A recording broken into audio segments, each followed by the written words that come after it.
mas sim as complicações que ocorreram depois. Eu estava conversando aqui com o irmão Natanael no início, e a gente trocava aqui algumas considerações acerca da história de Jó, né? Como que, depois quem puder ver uma aguinha aqui para mim, como que, diaconisa Verônica, como que Deus permitiu na vida de Jó. Falamos também sobre Paulo, como Deus permitiu na vida de Paulo algumas dificuldades para que eles pudessem aprender. Natanael até destacou a questão do medo em Jó e da soberba em Paulo, não é? Enfim, Deus permite sempre algo para que de alguma forma nós sejamos tratados em alguma área. A de Jó, Natanael lá, ele conseguiu detectar num texto que diz que Jó temia que tudo isso acontecesse a ele. Então esse temer aí no sentido de ter medo, né? Deus permitiu, né, aquilo a ele até para tratar disso na vida dele.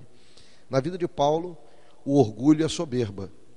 Deus permitiu a doença, e no caso de Jó, não, de Paulo, não tirou a doença, a enfermidade, mas confirmou a presença da graça, dizendo: isso te basta, porque o meu poder em você precisa ser aperfeiçoado justamente na fraqueza. Então, entendemos muito da parte do Senhor, da parte de Deus, que em tudo Ele trabalha conosco. As 3 internações seguidas que tive, eu passei quase 20 dias internado nesses 3 períodos, foram assim verdadeiras via-crucis pelas quais eu passei, e só eu, Deus, em alguns momentos minha esposa, porque em outros momentos nem ela, só eu e Deus, soubemos, né, das batalhas que eram travadas na mente, na alma, no espírito e também no corpo. Hoje é um dos melhores dias que eu estou me sentindo, né, bem, depois de toda essa convalescência.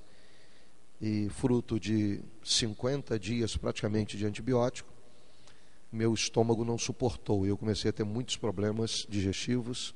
A partir daí, todo um mal-estar, vertigem, né, tudo isso em função desse problema todo que eu tive, do excesso de medicamento. Mas as coisas estão sob controles, estão sendo bem acompanhadas. Tenho 2 exames para fazer esta semana, e se Deus quiser, são exames que vão ajudar, colaborar e confirmar a cura também, em nome de Jesus. Irmãos, muitas coisas estão acontecendo na minha alma. E esse período tem sido um período onde eu tenho ouvido muito Deus, tenho ouvido muito minha esposa, porque no dia a dia da nossa atividade, poucas vezes paramos para, até mesmo na consulta a Deus, são poucos os momentos que temos, porque a luta do dia a dia acaba nos impulsionando, nos levando e nos conduzindo para muitas atividades. E até ouvir Deus tem sido algo difícil no dia a dia, na luta de qualquer um de nós. Não pensem vocês que os pastores, por serem pastores, não travam uma batalha pessoal na sua vida devocional, na sua intimidade com Deus. Talvez você tenha muito mais tempo de uma devocional com Deus do que seu pastor. Não é verdade, bispo? Não é verdade, pastor? Porque nós, pelo cuidado que temos que ter das ovelhas, pelas atividades que o ministério nos impõe, pelas responsabilidades que temos, muitas vezes a nossa vida devocional, ela fica prejudicada. E quando a vida devocional de um pastor, de um líder, ela está prejudicada, com certeza, num efeito dominó, isso vai respaldar, isso vai respingar, melhor dizendo, na vida de nossos discípulos, de nossos liderados. Então esse período foi um período onde Deus tratou muito comigo acerca deste assunto. De vida devocional, de vida com Deus. Algo que eu e minha esposa já, acho que há mais de um ano, a gente já vem, não é, 1 ano e meio mais ou menos, nós temos buscado isso. Essa vida devocional juntos. Nós temos falado isso constantemente para os nossos 12. Isso tem sido assim, algo fundamental, uma coluna, um esteio na nossa vida. Então, mesmo com as atividades, quando elas vêm, né, a gente sempre tem o cuidado de um vigiar o outro, no sentido da leitura da Bíblia todo dia pela manhã, da oração juntos todos os dias pela manhã, e à noite, todos os dias, também orando juntos, quando nós vamos nos deitar. Agora, nós não fazemos só para sermos cobertura de vocês, mas também nós fazemos para a nossa própria solidez, como casal, e também o fazemos como exemplo para vocês, porque se é bom para nós, sem dúvida alguma, também é bom para você. E eu sei que o grande desafio nosso é a disciplina.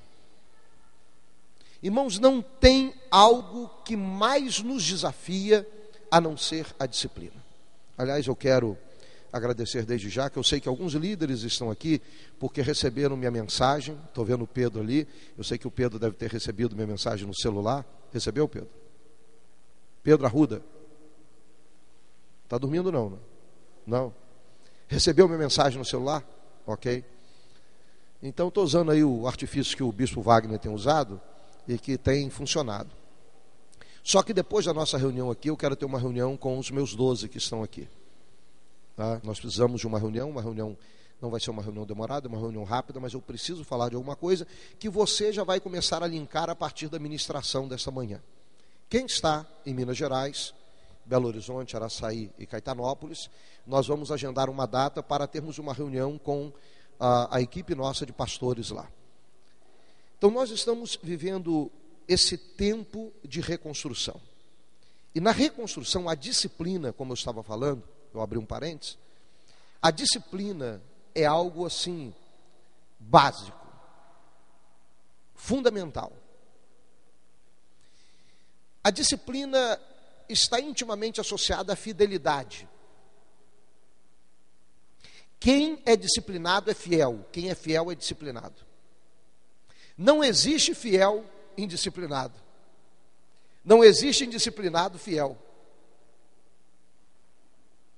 Então, quem é disciplinado é fiel. Quem é fiel é caracterizado por ser disciplinado. E muitas coisas da visão celular, nós não fomos disciplinados. Nós não fomos fiéis. Porque a grande artimanha de Satanás para tentar nos paralisar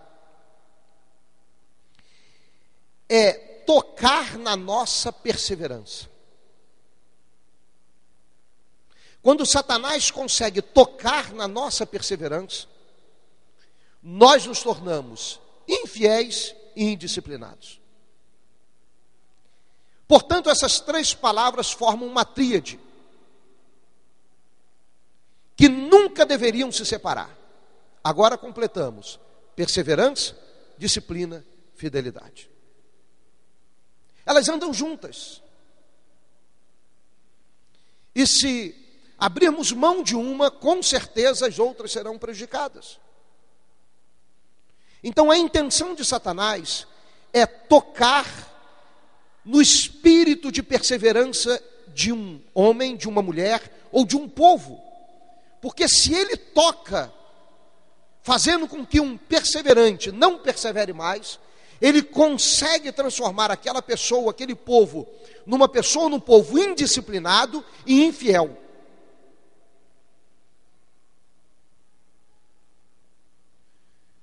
Neemias e os que com ele estavam na reconstrução dos muros de Jerusalém. Quantas batalhas com aqueles inimigos de perto, inimigos que caminhavam perto, inimigos que pareciam amigos, Não era inimigo que vinha de outra nação com armas para querer matá-los. Os Tobias, os Sambalates, né? Então esses inimigos que vieram, eles tentaram justamente tocar no ímpeto de perseverança do povo de Israel. Se eles tocam no espírito perseverante de Neemias, e leva Neemias, e leva os auxiliares de Neemias a desistirem daquela reconstrução, com certeza, eles não seriam mais disciplinados acerca da reconstrução de Jerusalém, e não seriam também fiéis acerca daquilo que Deus havia dito acerca da reconstrução de Jerusalém e do retorno do povo a Jerusalém e a Israel, o povo que estava no cativeiro persa. Então, perseverança, disciplina e fidelidade são não só palavras, mas são atitudes que estão intimamente ligadas. Se uma se separar da outra, a gente coloca um projeto a perder. A visão celular, ela chegou com princípios muito claros para todos nós. No entanto, não fomos perseverantes em muitos desses princípios.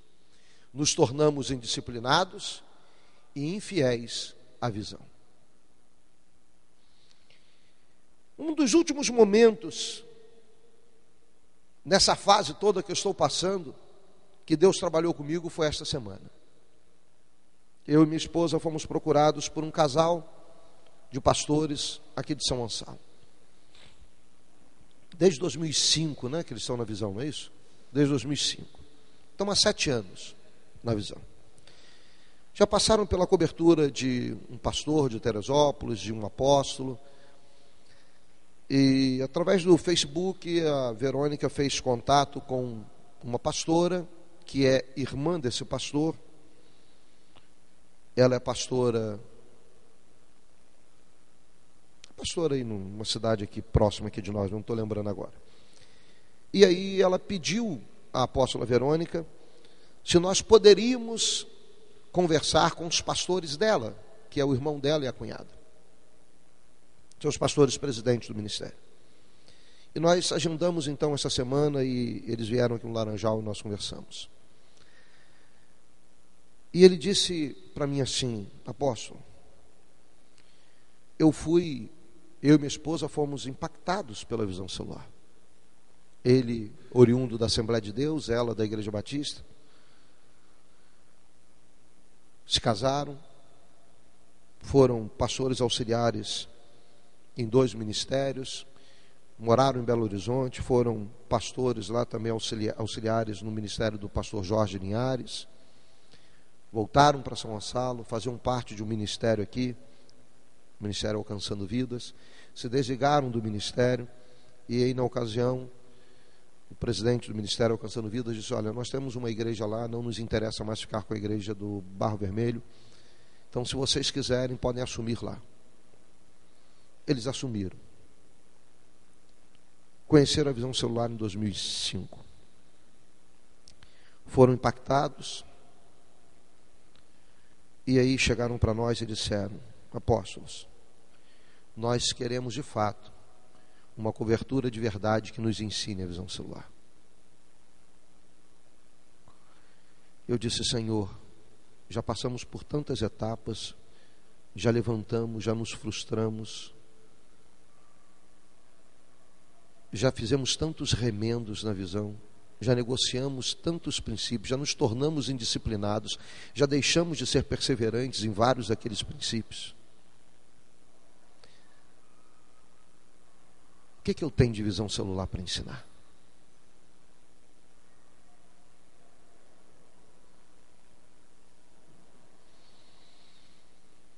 E aí, irmãos, não tem melhor momento de nós tratarmos disso neste mês, que é o mês da aliança. Daí já dá para você que é da minha equipe entender por que eu preciso ter uma reunião com você. Porque nós vamos sair com 2 datas daqui hoje. não agora, mas na reunião, a data de um encontro meu e da apóstola com a minha equipe interna, os meus 12. E depois um encontro meu e da apóstola com os 144, onde você, que é meu 12, não vai estar. Só eu e minha esposa vamos estar com os seus 12. E nós vamos voltar ao primeiro amor. Eu me sinto infiel quando eu olho para os dias atuais e me lembro de tudo que Deus fez na minha vida no ano 2000, com a Visão Celular. Eu me sinto infiel. E nós não podemos deixar que este sentimento domine nosso ministério.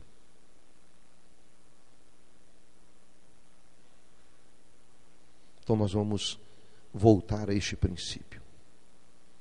Deus teve que me colocar num hospital. Deus teve que me dar uma enfermidade. E irmão, não tenha medo. Eu estou dizendo, Deus me deu mesmo. Para que muitas coisas pudessem ser restauradas, pensadas. Eu estou dizendo algo aqui para você que eu não disse nem para minha esposa, só estava entre eu e Deus. E eu guardei até que o mês da aliança chegasse. Estamos nele. É o mês 8, é o mês de agosto.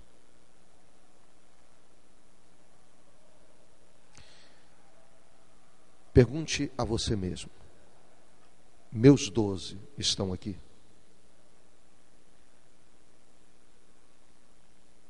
Onde estão os meus 12? Se você não é capaz de mobilizar, se você não é capaz de fazer com que o seu 12 ande aliançado com seus comandos, estamos falhando na Visão Celular. Deixa eu dizer algo para você, só para você começar a pensar como vai ser o nosso encontro com os 12 e depois com os 144. Vai preparando o sítio lá, tá, Silvana? Pastor Luciano, pastora Érica foram a qual município lá? Piraí? Paracambi. Região serrana de Paracambi. Já na Serra das Araras. Está lá um sítio do pai da Silvana, à nossa disposição. Nós vamos inaugurar esse sítio. Primeiro com os 12, por uma questão de honra, depois com os 144.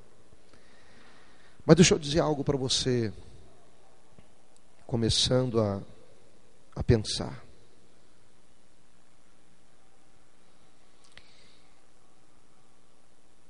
Os princípios da Visão Celular, que passa pelo modelo de Jesus, se eu perco esta visão do modelo de Jesus, eu perdi a essência da visão.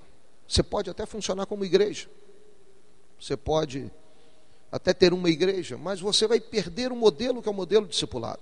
Sabe, eu recebi um e-mail essa madrugada, e estava lendo hoje de manhã, às 6 horas, quando eu acordei, e é de um pastor que está na Líbia, e vivenciou todo aquele problema lá, da queda do regime de Gaddafi, né? E ele está lá na Líbia fazendo o trabalho missionário.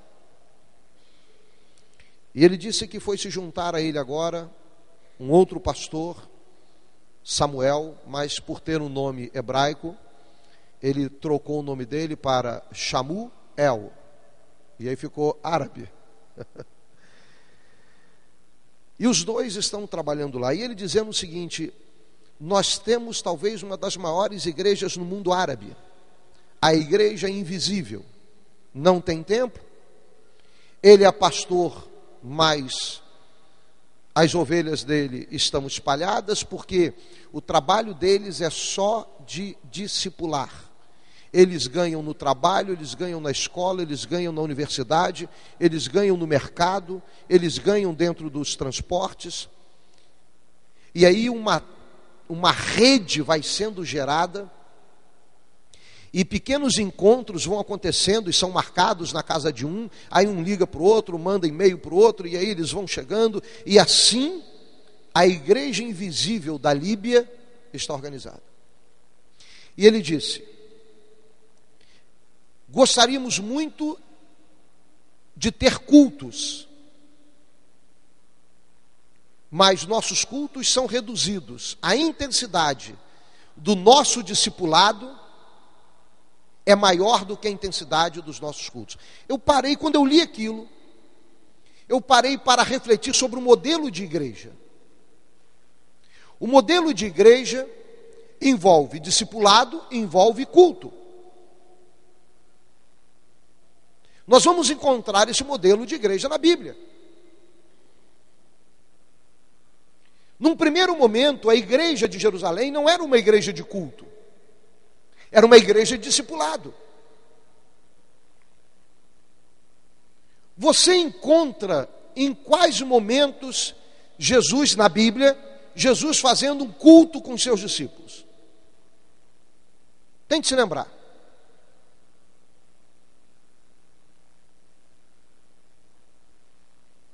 Ele viveu 3 anos e meio com os discípulos. Nós temos 4 evangelhos que narram o relacionamento de Jesus com os seus discípulos. Aonde você encontra Jesus estruturado numa forma de culto com os seus discípulos? Tente lembrar.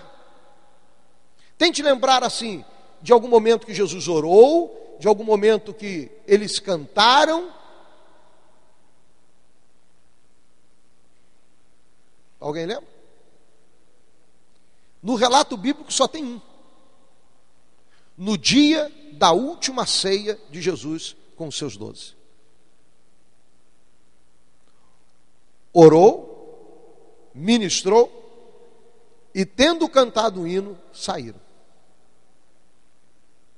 Foram para o Getsêmani, onde Jesus continuou orando, e dali onde ele foi preso. Agora, me diga a estrutura de discipulado de Jesus com os seus 12. Você se lembra de textos sobre isso? Na realidade, Mateus, Marcos, Lucas e João vão se dedicar o tempo todo a registrar a estrutura de discipulado de Jesus com seus 12 e não a estrutura de culto. Esse era o modelo de Jesus. O tempo passou e chegamos na formação da igreja primitiva. E aí já estamos vendo aquelas igrejas que estão se espalhando pela Ásia. Elas resgatam o culto que antes só era possível no templo, nas sinagogas. Então, eles restauram isso, embora nas casas, mas o culto é restaurado. Mas a essência do discipulado não foi perdida. Qual é nosso modelo? O modelo americanizado. Não é um modelo de discipulado, mas predominantemente um modelo de culto. Nós temos a dificuldade de responder ao discipulado. E não temos tanta dificuldade para responder ao chamamento para o culto. Isso vai mostrar justamente que nosso modelo começa a ser avaliado como um modelo que não tem o respaldo bíblico, porque este modelo foi um modelo romanizado. O modelo centralizado nas missas,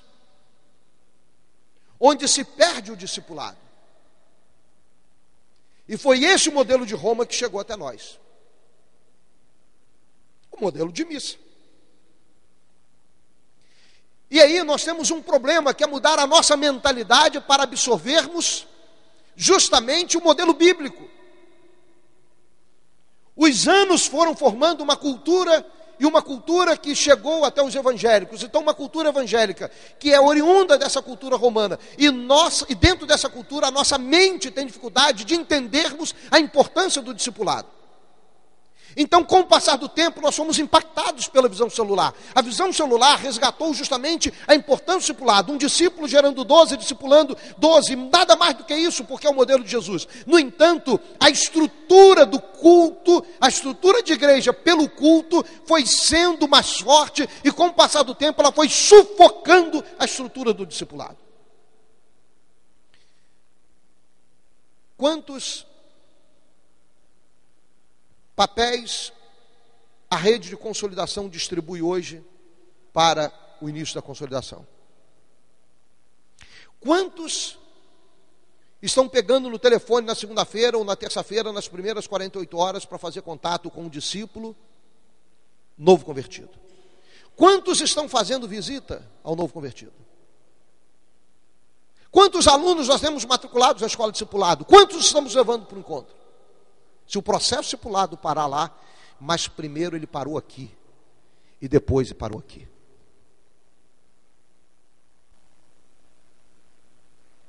Tudo morre. E nós vamos voltar à estrutura romana. Culto.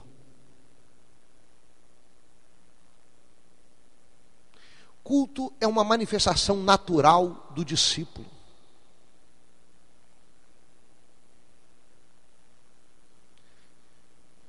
Mas o texto eu ainda não li, não.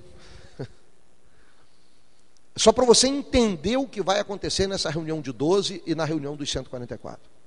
E vai ser para o nosso ministério. Quem é de minha cobertura externa, se quiser, venha. Eu não estou preocupado com eles. Eu estou preocupado com o ministério vai chamar. Vou anunciar para eles.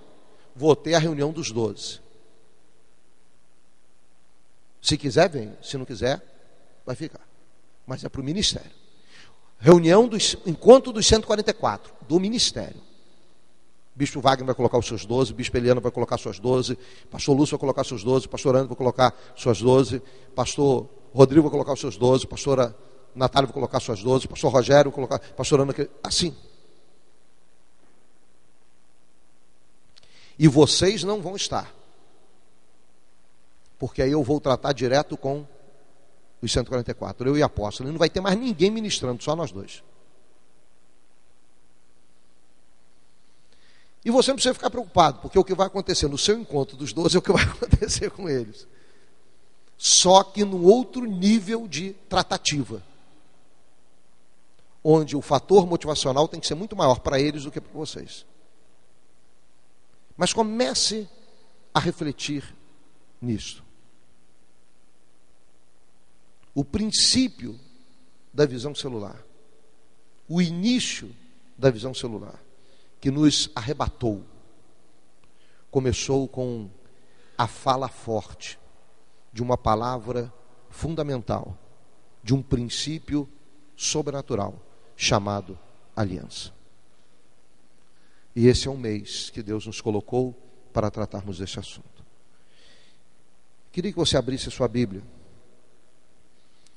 em 2 Samuel, capítulo 3. Está gravando isso aí? Está gravando? Ok?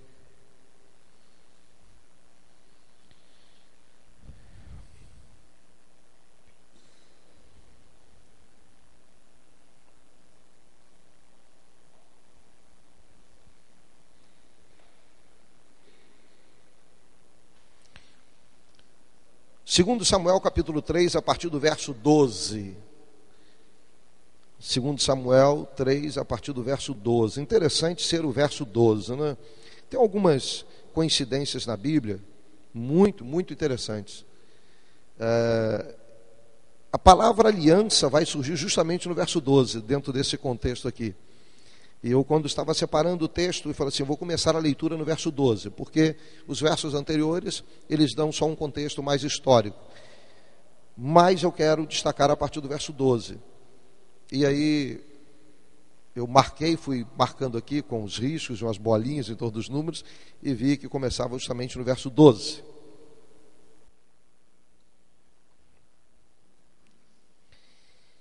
Então, de sua parte, ordenou Abner mensageiros a Davi, dizendo: de quem é a terra? Faze comigo aliança, e eu te ajudarei em fazer passar-te a ti todo o Israel.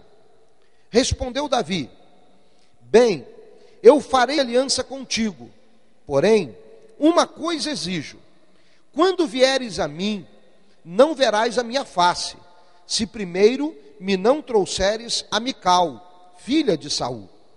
Também enviou Davi mensageiros a Isbosete, filho de Saul, dizendo: dá-me de volta minha mulher Mical, que eu desposei por 100 prepúcios de filisteus. Então Isbosete mandou tirá-la a seu marido, a Paltiel, filho de Laís. Seu marido a acompanhou, caminhando e chorando após ela, até Baurim. Disse Abner: vai-te, volta. E ele voltou. Falou Abner com os anciãos de Israel, dizendo: outrora procuráveis que Davi reinasse sobre vós. Fazei-o, pois, agora, porque o Senhor falou a Davi, dizendo: por intermédio de Davi, meu servo, livrarei o meu povo das mãos dos filisteus e das mãos de todos os seus inimigos. Da mesma sorte, falou também Abner aos ouvidos de Benjamim, e foi ainda dizer a Davi em Hebrom tudo o que agradava a Israel e a toda a casa de Benjamim. Veio Abner ter com Davi em Hebrom, e 20 homens com ele. Davi ofereceu um banquete a Abner e aos homens que com ele vieram. Então disse Abner a Davi: levantar-me-ei, e irei para juntar todo Israel ao rei meu senhor, para fazerem aliança contigo. Verso 27. Tornando, pois, Abner a Hebrom, Joabe o tomou à parte, no interior da porta, para lhe falar em segredo, e ali o feriu no abdômen, e ele morreu. Agindo assim Joabe em vingança do sangue do seu irmão Azael. Sabendo depois Davi, disse: inocentes somos eu e o meu reino, para com o Senhor, para sempre, do sangue de Abner, filho de Ner. Caia este sangue sobre a cabeça de Joabe, e sobre toda a casa de seu pai. Jamais falte da casa de Joabe quem tenha fluxo, quem seja leproso, quem se apoie em muleta, quem caia espada, quem necessite de pão. Joabe, pois, e seu irmão Abissai mataram Abner, por ter morto seu irmão Azael na peleja em Gideão. Verso 38. Então disse o rei aos seus homens: não sabeis que hoje caiu em Israel um príncipe e um grande homem? No presente sou fraco, embora ungido rei. Estes homens, filhos de Zeruia, são mais fortes do que eu. Retribua o Senhor ao que fez mal segundo a sua maldade.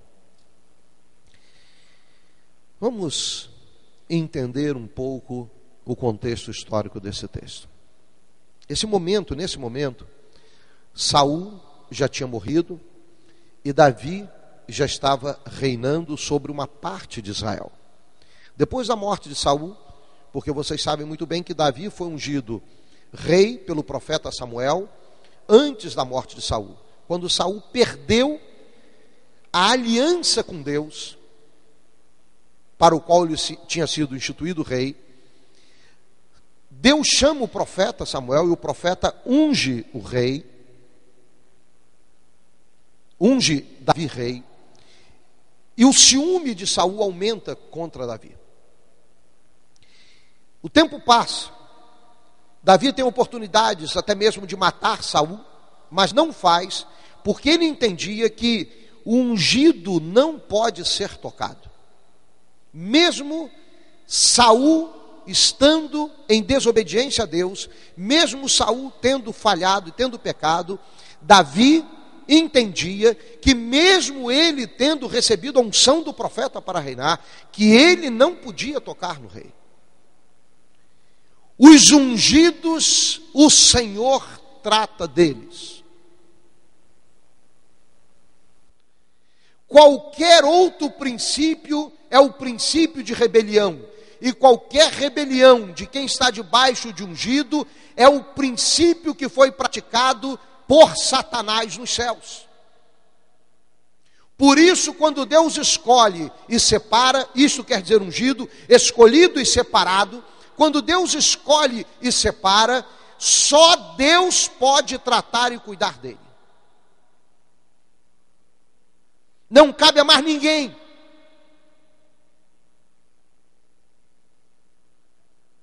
E o verdadeiro ungido vai ser tratado, e se não for tratado, vai para a sepultura. Porque é o princípio que Deus estabeleceu. Eu escolhi e eu separei. Entrou em desobediência, vou tratar. Não aceitou o tratamento, morre. Porque é Deus quem trata. O ungido é dele. Quando ele escolhe, ele separa e diz, é meu. O princípio da aliança precisa começar a ser entendido a partir daí. Todo escolhido e separado pertence ao Senhor, é dele, então ele trata. Davi entendia isso muito bem, por isso em momento nenhum, Davi intentou ir contra Saul, mesmo tendo oportunidade. Mas o coração de Saul não mais se aformoseava com o coração de Deus, muito menos com o de Davi. E aí,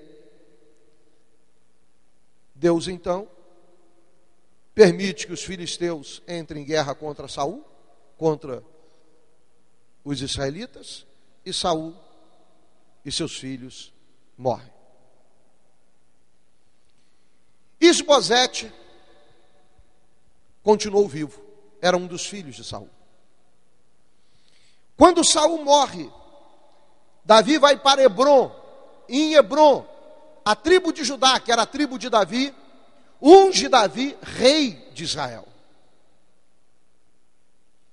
E de Hebrom, então, Davi reina por 7 anos e meio em Hebrom.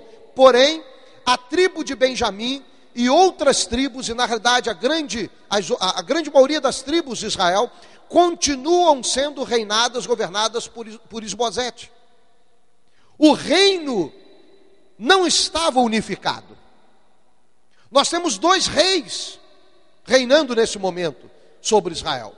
Davi, que reinava em Hebrom, e Isbosete, que reinava sobre as outras tribos de Israel. Isbosete e Davi tinham 2 homens estratégicos e aliançados. Davi tinha Joabe, seu general. E Isbosete, filho de Saul, tinha Abner, também seu general. Abner tinha sido o grande general de Saul. Mas em toda a revolta de Saul contra Davi, quando Saul saía para perseguir Davi, para matar Davi, Abner sempre foi um esteio, sempre foi uma balança, pela dificuldade que ele tinha de ir contra alguém do seu próprio povo. Mas Saul, irado, queria matar Davi. Abner tinha na sua mente o peso de uma aliança. Aconteceu um incidente num dos momentos em que Joabe, numa das batalhas contra Abner, perseguiu Abner. Um irmão de Joabe se aproximou muito de Abner. Abner estava fugindo. E ele se aproximou, mas Abner ainda chegou a falar para ele. O nome dele era Azael. Ele disse para Azael: Azael, não se aproxime. Azael, não quero te matar, não quero te ferir. Volte, Azael, para que eu não seja culpado de sua morte. Ele fugindo e Azael atrás dele perseguindo para matá-lo. Joabe já tinha ficado para trás, os outros irmãos, o restante do exército de Davi já tinha ficado para trás. Naquele dia morreram poucos, acho que cerca de 19 israelitas e centenas dos 19 do exército de Davi e centenas do exército de Isbosete. E naquele dia Abner insistiu e Asael não voltou. Abner, quando seria atingido por Asael, ele esticou a sua lança e então matou Asael. Eram homens de guerra, eram homens com mãos de sangue, mas eram homens adestrados à aliança. Sabiam o peso e a força da aliança. Chega um momento em que Isbosete vai acusar Abner de ter tomado a mulher do seu pai. Nós não sabemos exatamente na leitura do texto se Isbosete estava mentindo, estava levantando uma calúnia contra ele. Isso está no capítulo 3, que nós estamos lendo. Ou se Isbosete está acusando Abner de algo que é legítimo para Abner, porque Saul já estava morto. Então ele não estava com a mulher de Saul, ele estava sim com uma concubina viúva de Saul. Mas o texto não nos deixa claro se ele de fato estava, e aí, ele estava dentro de uma legitimidade, era legal ter aquela mulher que não tinha mais o seu marido vivo, ou se ele, na verdade, estava sendo acusado de uma calúnia, do tipo de ter tomado aquela mulher para ser sua mulher, quando ela era concubina ainda de Saul. Então nós ficamos na dúvida acerca disso. A verdade é que Abner fica extremamente revoltado e diz: que acusação é essa que você faz contra mim? Então, independente de uma ou outra situação, Isbosete não estava fazendo uma declaração verdadeira acerca de Abner. Abner, então, se revolta contra Isbosete e no verso de número 9, ele vai fazer uma declaração lembrando-se de algo. Ele diz: assim faça Deus, segundo lhe parecer a Abner. Ele falando dele mesmo: se como jurou o Senhor a Davi, não fizer eu, transferindo o reino da casa de Saul e estabelecendo o trono de Davi sobre Israel e sobre Judá, desde Dan, que está lá no norte, até Berseba, ou Bercheva, que está no sul.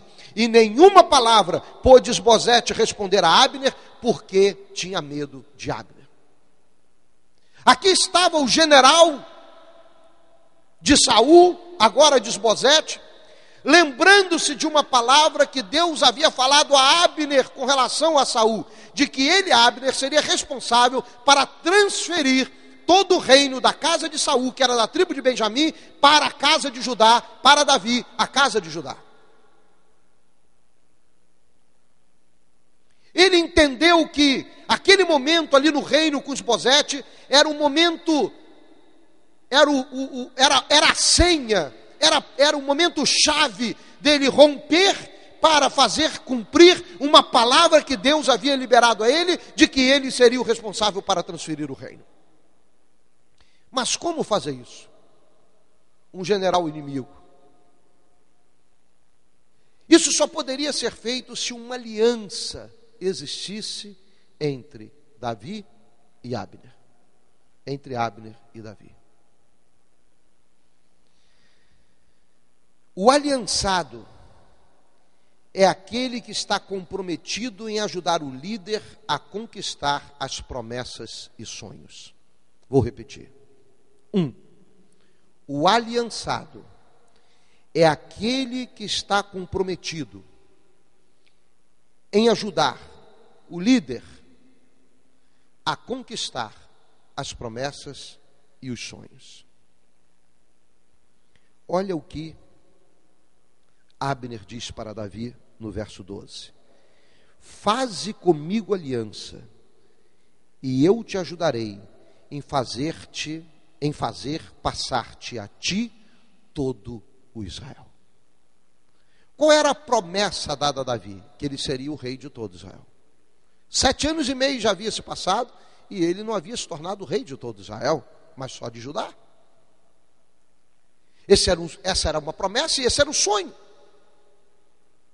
O aliançado é aquele que, no faseamento da aliança, ele está comprometido em fazer com que as promessas e os sonhos do líder sejam concretizados com a ajuda dele.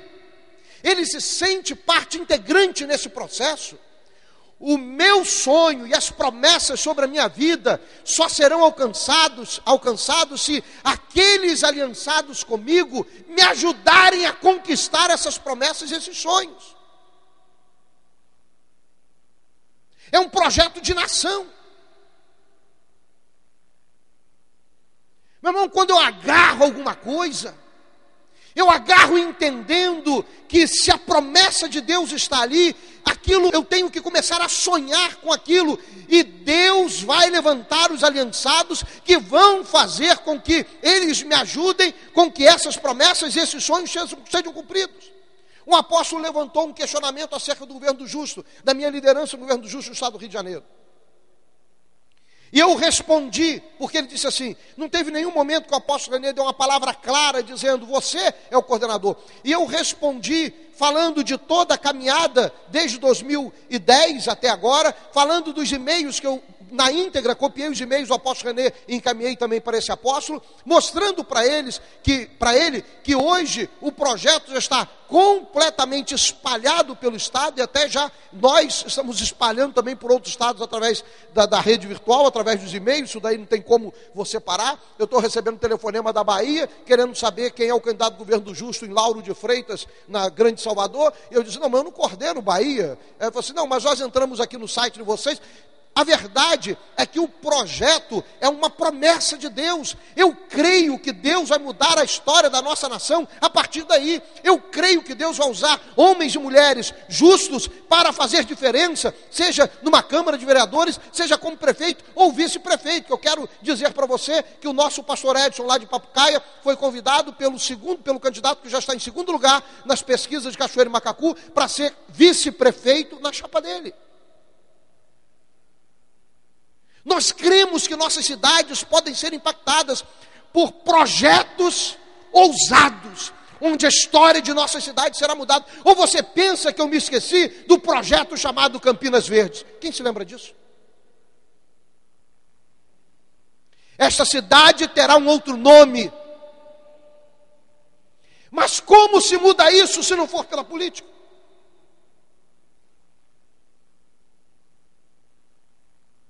A todo instante, eu estou caminhando com as promessas de Deus e não consigo me esquecer daquelas camisetas que foram feitas, escrito Campinas Verdes.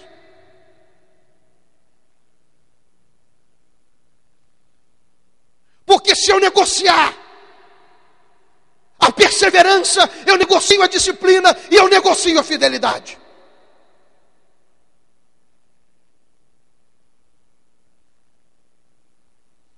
Abner e Davi precisavam entrar em aliança. E quando Abner chegou para lançar uma proposta para Davi, ele disse, Davi, eu quero fazer uma aliança com você, e a minha aliança vai ser caracterizada pela ajuda para que todo Israel esteja debaixo do seu comando, do seu reinado. O aliançado se compromete em ajudar seu líder a conquistar as promessas e os sonhos.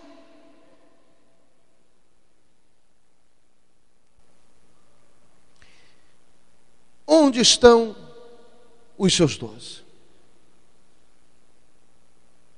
Que deveriam estar aliançados com você, vivendo os seus sonhos e as promessas de Deus sobre a sua vida. Onde eles estão?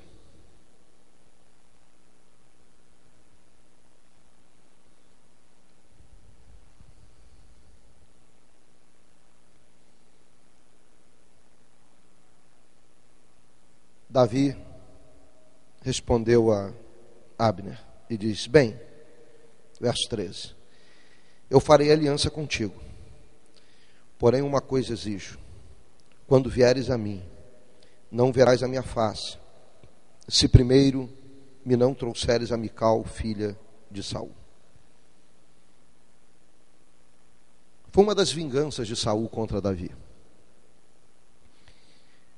Saul havia oferecido a quem derrotasse os filisteus a sua filha em casamento, Mical. E Davi, ousado e abusado,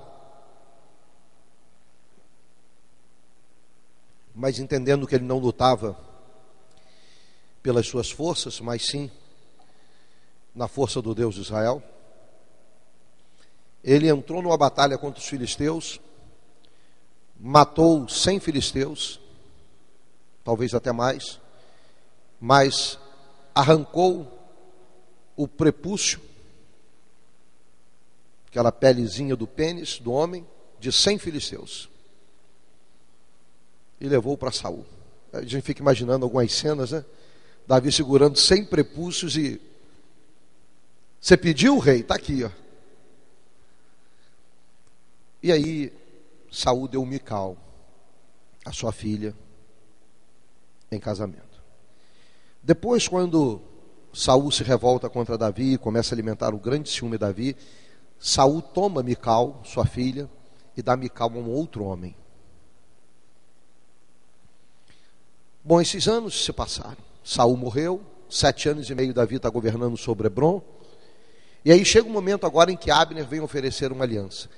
Davi, o líder que está sendo procurado para que seja feita uma aliança, Davi diz: Abner, eu faço uma aliança, mas antes disso eu tenho uma exigência. Toda aliança tem um preço.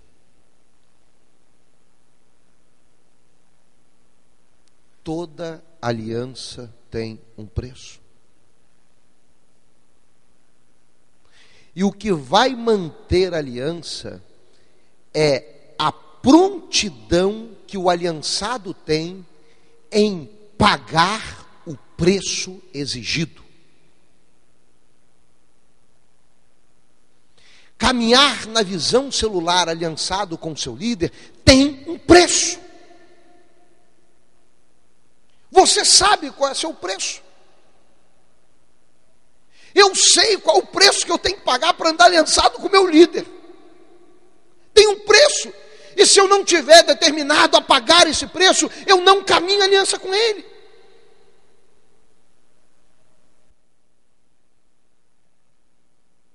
O preço pode ser o seu orgulho, achar que você sabe fazer mais do que ele. Tem um preço. E o preço não é igual para todo mundo, não. O preço é diferente para cada um. Porque nós temos as nossas avaliações. Abner poderia falar assim: esse Davi está louco. Como é que eu vou buscar a mulher dele? A mulher dele já é mulher de outro homem há 10 anos. Davi viveu com ela alguns aninhos só, nem sei quantos anos que ele viveu com Mical, mas já foi entregue a outro homem, já está 10 anos com outro homem. Como é que eu vou tirar essa mulher de lá e eu vou trazer para Davi? Isso é loucura. E outra coisa, o irmão dela, que é vivo ainda, porque é uma sociedade patriarcal, Isbosete, é o rei lá. Como é que eu vou tirar? Como é que eu vou falar para Isbosete? Isbosete, olha, Davi mandou pedir a mulher dele de volta, a sua irmã, você tem que arrancar aí desse homem aí e mandar de volta para ele. Sabe uma coisa, Davi? Olha, eu não quero isso não. Não existe aliança sem querer pagar o preço. Não existiria aliança entre Abner e Davi se Abner não quisesse pagar o preço exigido.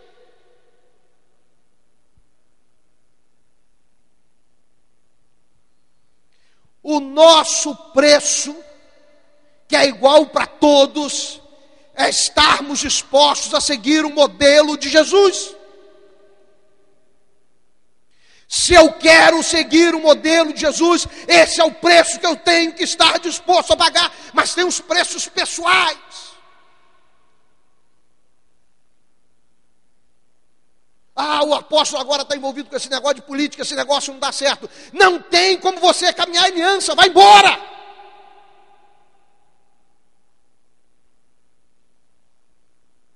O pastor Wagner só fala de construção, construção, construção. Quer que eu vá lá para mutirão, mutirão, mutirão. Não tem como caminhar em aliança, vai embora. Porque a aliança tem um preço.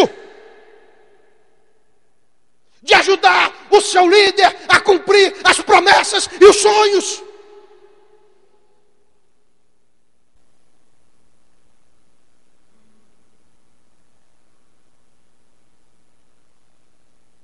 Abner sabia que ele tinha um preço a pagar. E quando ele foi a Esbozete e transmitiu o recado de Davi, ele sabia que com a resposta de Esbozete ele poderia entrar em aliança. E aconteceu. O preço foi pago.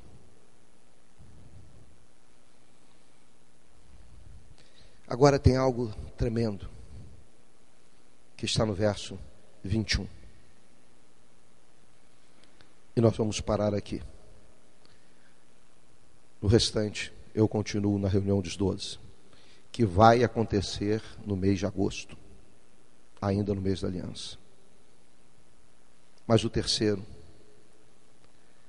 verso 21 diz assim: então disse Abner a Davi. Isso quando os dois se encontraram em Hebrom. Abner foi para Hebrom, o lugar onde Davi estava reinando sobre Judá.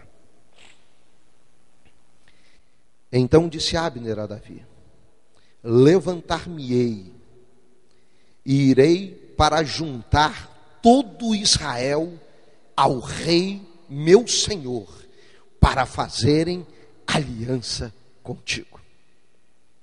O aliançado verdadeiro, ele procura conduzir todos os seus liderados ao mesmo nível de aliança que ele tem com o líder maior. O verdadeiro aliançado, ele se esmera, ele exige dele mesmo a condução de todos que estão debaixo de sua aliança para um mesmo nível de aliança que estes precisam ter com o seu líder maior. E é por isso que nós vamos fazer a reunião de 144, o encontro dos 144. Olha o que Davi vai encontrar naquele homem. Por isso foi muito triste o fim dessa história.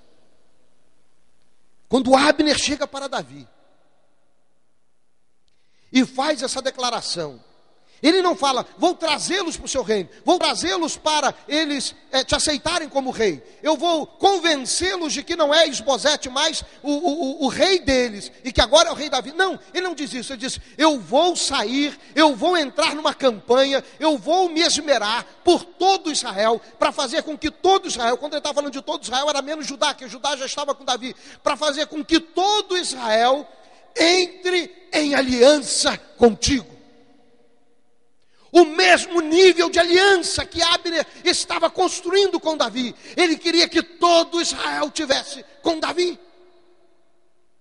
Por isso vocês, meus 12, são os responsáveis para trazerem todos os seus 12 no mesmo nível de aliança que vocês têm comigo, eles têm que ter comigo.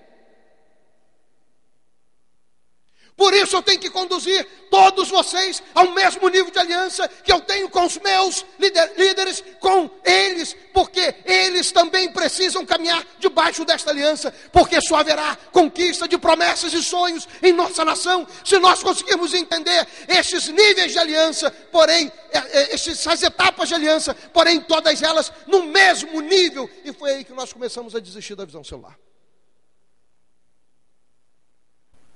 Porque nós não conseguimos conduzir os que estavam debaixo de nós, os nossos liderados, os nossos discípulos, no mesmo nível de aliança. E ao invés de perseverarmos com relação a isso, nós negociamos isto. E começamos a achar que a visão tinha problemas, que a visão era ruim, que a visão tinha falhas. Nada que venha de Deus tem falha. Se nós temos a convicção de que a visão que Deus deu para Moisés, a visão que Deus deu para Abraão, a visão que Deus deu para Paulo, a visão que Deus deu para César Castellanos, a visão que Deus deu para o apóstolo René, Se nós temos convicção de que essa visão é de Deus, ela é bíblica, ela tem as suas fundamentações na palavra, se é de Deus, nós não podemos ficar buscando falhas nela, nós temos que buscar as falhas em nós.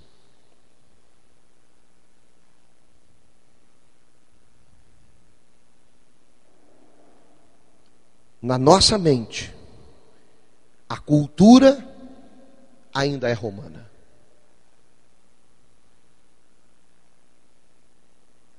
Na nossa mente, nós conseguimos entrar numa campanha para comprar tijolo, cimento e ferro. Mas nós podemos passar um ano inteiro ou uma vida cristã inteira sem discipular uma única pessoa. Porque a nossa mente ainda é romanizada.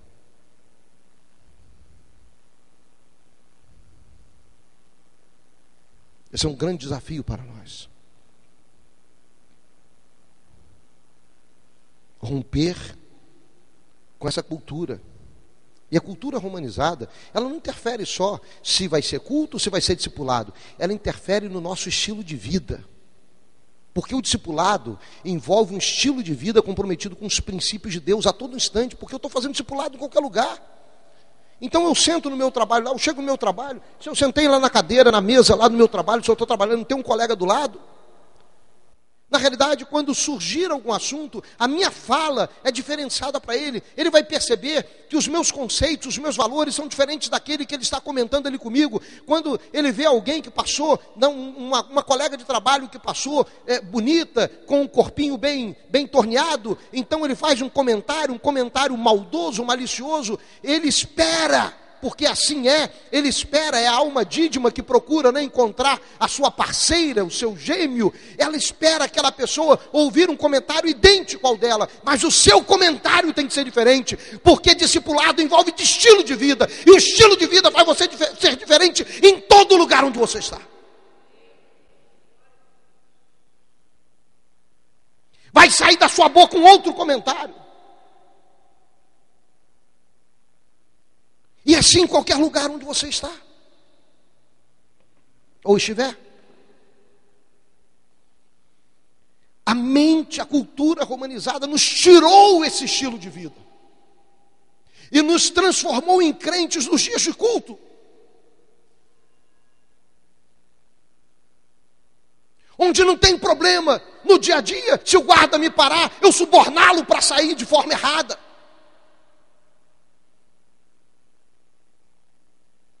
Por quê? Porque a mente ainda aculturada a Roma.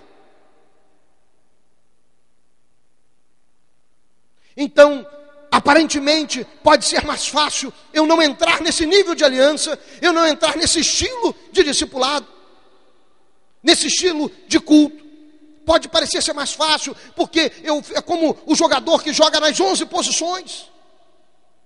Então eu posso ser crente no dia do culto da minha igreja, eu posso subornar um guarda aqui, eu posso fazer isso acolá, eu posso olhar para aquela mulher daquele jeito, e a gente joga nas 11. Não é estilo de vida. O que você está fazendo diferente daquele que vai para o carnaval, pula carnaval, zoneia tudo que pode zonear no carnaval, mas chega na quarta de cinza e está lá na missa? O que é isso senão uma cultura romanizada? Ou seja, não existe estilo de vida. Existe o culto para resolver o problema dos pecados. Que no caso é chamado de missa. Não foi isso que Jesus ensinou. Aliança. Aliança é o primeiro ponto. A primeira coisa que vocês têm que tratar, que nós temos que tratar, é o nível de aliança que realmente os nossos discípulos têm conosco. E não é na coletividade, são com seus 12. Definir quem eles são, caminhar com eles, impregnar na mente deles a visão de Deus, que Deus nos deu para este tempo, é a nossa missão. Iremos falhar. Sabe por quê? Se Deus não tivesse entregue a nós esta visão, se Deus não tivesse entregado a nós esta visão, nós não seríamos responsáveis por ela. Se nós fôssemos uma igreja Assembleia de Deus, caminhando na visão da Assembleia de Deus, se nós fôssemos uma igreja batista, caminhando na visão batista, se nós fôssemos uma igreja congregacional, caminhando na visão congregacional, se nós fôssemos uma igreja quadrangular, caminhando na visão quadrangular, se nós fôssemos uma igreja universal do Reino de Deus, caminhando na visão da universal, Deus não iria nos cobrar aquilo que Ele nos entregou, que foi a visão celular no modelo dos 12. Só que Ele entregou para nós uma visão, e Ele nos ungiu, nos escolheu e nos separou para essa visão. E aí, nós nos tornamos responsáveis por ela diante de Deus. Isso não faz desta visão a melhor visão. Porque Deus não é um Deus de uma única visão. Ele é plural naquilo que Ele faz, o que Ele quer. Mas alguns Ele escolheu e separou e confiou esta visão. E aí nos tornamos responsáveis por ela.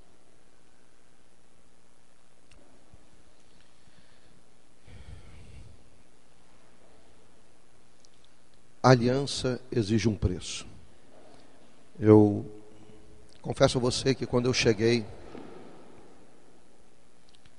nesse ponto da leitura desse texto, eu me estremeci por dentro.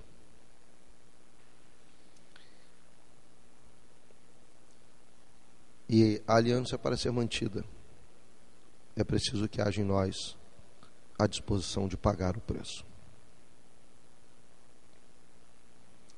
Não pense você que é fácil mudar mentalidades.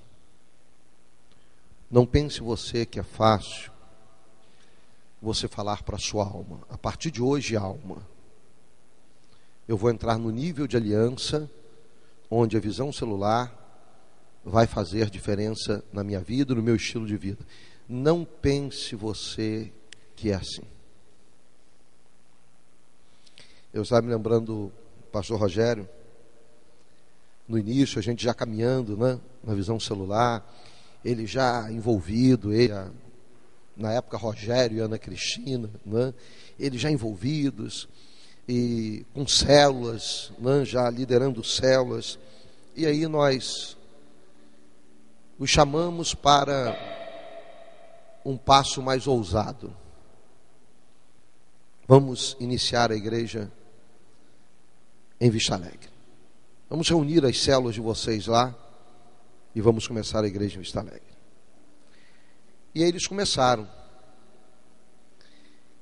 E parecia assim uma igreja universal, campanha tal, campanha dia tal, campanha da semana tal, lembra? E eu disse: Rogério, Ana Cristina, não é assim, para aí. É interessante, queridos, estou citando isso para você ver como que a nossa mente, como que a cultura que nós fomos gerados, em que nós fomos gerados, como que ela influencia a nossa maneira de pensar, de agir e de fazer. Por que uma das coisas que Deus mais pede ao homem é quebrantamento? Porque no quebrantamento, você fala assim: Senhor, tudo que eu sei, tudo que eu penso, tudo que eu quero, eu quebro e jogo no chão diante de Ti. A ideia de quebrantamento é isso. É você lançar tudo ao chão e pedir reconstrução. Então, como que é difícil às vezes nós tirarmos da nossa alma determinadas coisas. E aí foi justamente um momento que eu lembro direitinho, chamei pastor Lúcio e pastora André, e disse: olha, vocês precisam socorrer lá o Rogério e a Cristina, presbíteros, nós já tínhamos consagrado vocês presbíteros na ocasião. Vocês têm que socorrer lá, porque eu preciso de alguém que esteja mais próximo, caminhando mais perto, para que esse processo seja gerado na vida deles. Sabe por quê, queridos? Porque tudo é uma questão de ensino. E ensino, quando o projeto de pedagogia começa lá na Grécia Antiga, surgem os paidagogos, que eram homens mais experientes, que pegavam as crianças e que caminhavam junto com as crianças, ensinando as crianças. Daí a ideia de pai que ele seria.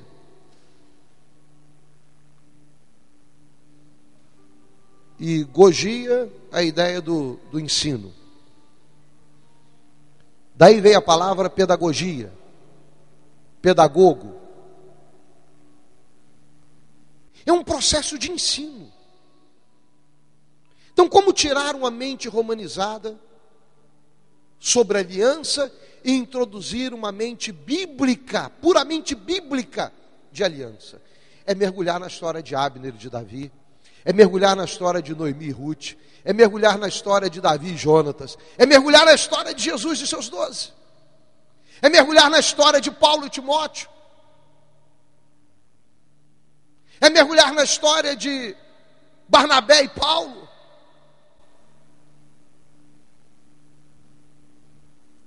Aí você entende o que é estar em aliança. Mas conduzir os seus liderados ao mesmo nível de aliança é o maior desafio. Este é o maior desafio. Isso vai exigir de você um preço, mas um preço alto. Eu não sei o que é perder um 12 há anos.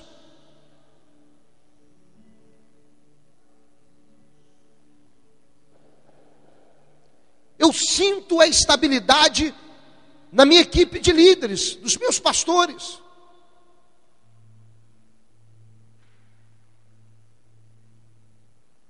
Pagam um preço para ter essa aliança comigo. Não pense você que é fácil, não. Pagam um preço.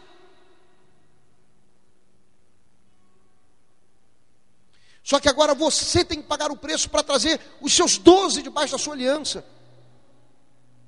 Olha, para Davi, o que estava acontecendo era algo fantástico. A possibilidade dele reinar sobre todo Israel a partir de uma aliança do general inimigo com ele. Quando se tem a visão certa da aliança, até o inimigo pode se tornar seu aliançado. Muitas vezes o inimigo chega para ser discipulado, querendo ver sua caveira, falando mal de você, querendo a sua destruição. Mas quando ele entende o princípio da aliança, ele entra no nível de aliança com você inquestionável. E aí Joabe ficou com ciúme quando soube que Abner tinha ido a Davi. Armou uma estratégia, foi até Abner, disse que queria falar com ele. E quando Abner chegou perto dele, ele o esfaqueou e matou Abner. Aquele que parecia aliançado não estava ajudando Davi para que as promessas e os sonhos fossem cumpridos na vida do seu líder. Joabe não era aliançado. E quando um líder sai da aliança, ele atrai sobre si as maldições, porque ele entra no espírito da rebelião. E alguns podem sair da aliança de boquinha fechada. Isso não quer dizer que eles não entraram debaixo do espírito de rebelião.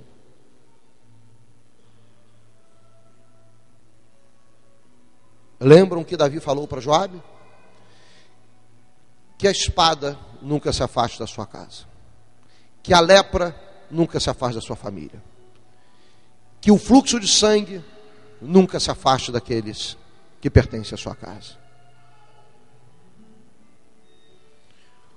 Quando se entra em rebeldia, quando se quebra o princípio da aliança, mesmo sendo um general, um líder, ele atrai sobre a sua vida as maldições. Interessante, quando eu olho para a vida de alguns líderes que quebraram aliança comigo no passado, eu tento ver na vida deles alguma coisa que tenha prosperado e eu não consigo achar. Sempre recebo notícias e as notícias são sempre as mesmas. Por quê? E olha que eu não fiz como Davi, não joguei maldição em cima de ninguém, não. Mas é porque o princípio já faz com que a pessoa entre na rebeldia.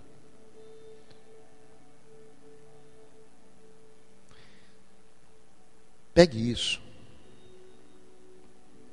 destrinche isso com seus discípulos, porque nós vamos entrar num período de restauração e resgate da visão celular, onde os princípios não negociados, nós não negociamos, nós nos esquecemos, os princípios esquecidos voltarão a ser vividos.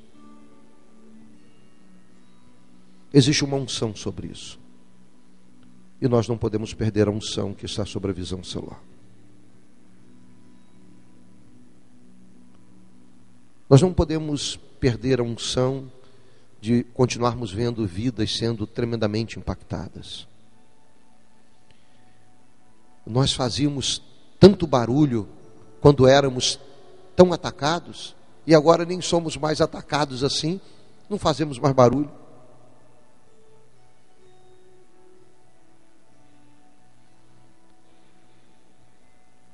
Perseverança, disciplina, fidelidade. Isto é aliança. Amém? Feche seus olhos. Apóstola Verônica, vem orar nesse instante. Pai, em nome de Jesus, nós te agradecemos, ó Deus, porque a tua palavra foi revelada a nós nesta manhã de uma forma tremenda, Senhor. Pai, ó Deus, ensina-nos a cada dia, Senhor Deus, a sermos fiéis, ó Deus, a uma aliança, Senhor Deus. Primeiro é a aliança que nós temos contigo, Senhor Deus. A aliança que nós temos com os nossos irmãos. A aliança pela visão, ó Deus, que tu nos entregastes, ó Pai. Ó Deus, nos ensina a cada dia, Senhor Deus, a cada passo, Senhor Deus. Ó Deus, nos perdoa porque aqueles momentos que falhamos, ó Deus, na aliança contigo, na aliança com o nosso irmão, na aliança com a visão. Ó Deus, nos perdoe, Senhor Deus, e nos dê, Deus, a cada dia mais a oportunidade, Senhor Deus, de voltarmos e começarmos de novo, Senhor Deus. Pai, muito obrigada por este momento, muito obrigada pela tua palavra aqui, Senhor Deus. Senhor Deus, eu te peço, Senhor Deus, que em nome de Jesus, ó Deus, saiamos daqui, Senhor Deus, fortalecidos, ó Deus, para, ó Deus, continuarmos esta grande batalha, Senhor Deus. Pai, que toda obra do inimigo contra nós, que tudo aquilo que o inimigo tem tentado fazer nas nossas vidas para nos desanimarmos, para nos destruirmos, ó Deus, para, Deus, nos tirar, ó Deus, a força, Senhor Deus, caia por terra agora em nome de Jesus, ó Deus, que possamos olhar para Ti, Senhor Deus, olharmos, ó Deus, para aqueles que têm conseguido vencer, Senhor Deus, que possamos estarmos firmes nas Tuas promessas, ó Deus, e juntos, ó Deus, nos fortalecermos em Ti, Senhor Deus, porque eu não posso viver sem meu irmão não pode viver sem, ó Deus, estarmos juntos, ó Pai. Senhor Deus, muito obrigada pela aliança que temos um com o outro, Senhor Deus. Muito obrigado, em nome de Jesus. Amém e amém, Senhor.